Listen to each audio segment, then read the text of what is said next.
Aircon po, may ginagawa tayong aircon ngayon. So, yung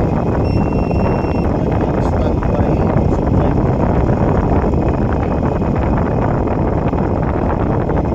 Kaya, kung marami convert ng 4 wires, hindi siya po pwede kasi ang supply na ginagawa is negative.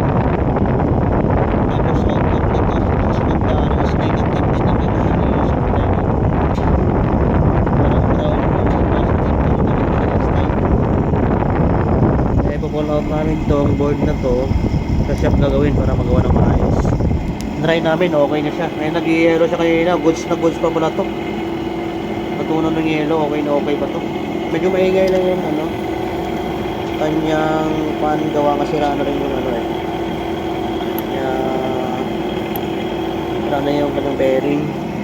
Hindi masyadong maingay. Oo, medyo madumi na rin kasi. Kaya na siya, kumagana na siya.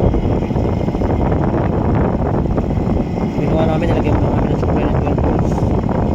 At hindi na naman distinguish kung ilan ang supply mo sa board na to eh. Hindi na mo yung switch na relay at 12 volts matic, supply nito 12 volts din.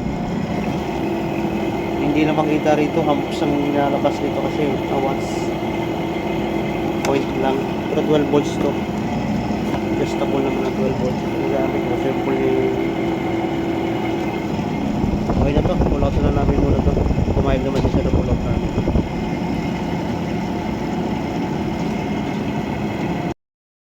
Yan ako, tapos na yung ginawa namin kahapon.